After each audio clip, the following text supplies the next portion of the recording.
ಆರೋಪ ಬಗ್ಗೆ ದಾಖಲೆ ನೀಡಿ ಇಲ್ಲ ಕ್ಷಮೆ ಯಾಚಿಸಿ ರಾಹುಲ್ ಗಾಂಧಿಗೆ ಚುನಾವಣಾ ಆಯೋಗ ಡೆಡ್ಲೈನ್. ಈ ಮಧ್ಯೆ ಬಿಹಾರದಲ್ಲಿ ಕಾಂಗ್ರೆಸ್ ರಣಕಹಳೆ.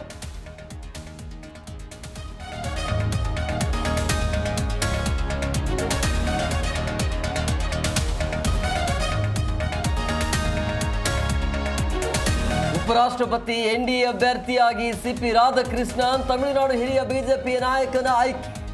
ಬಿಜೆಪಿ ರಾಷ್ಟ್ರಾಧ್ಯಕ್ಷ ಜೆಪಿ ನಡ್ಡಾ ಘೋಷಣೆ.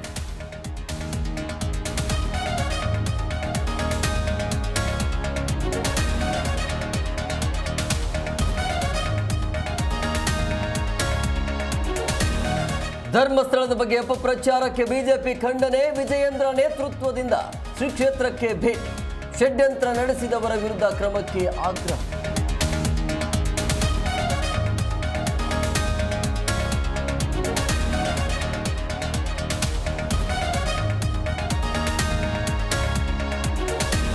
ಎಸ್ಐಟಿ ತನಿಖೆಗೆ ಬ್ರೇಕ್ ಹಾಕುತ್ತಾ ರಾಜ್ಯ ಸರ್ಕಾರ. ನಾಳಿನ ಸದನದಲ್ಲಿ ಗೃಹ ಸಚಿವ ಪರಮೇಶ್ವರ್ ಉತ್ತರ.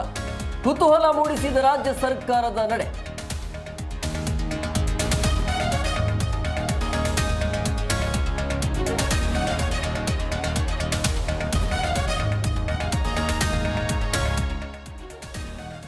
ಪರಪ್ಪನ ಅಗ್ರಹಾರದಲ್ಲಿ 3 ದಿನ ಕಳೆದ ಡೇವಿಲ್. ವಿಜಯಲಕ್ಷ್ಮಿ ಮೂಲಕ ಫ್ಯಾನ್ಸ್ಗೆ ದರ್ಶನ್ 3 ಸಂದೇಶ.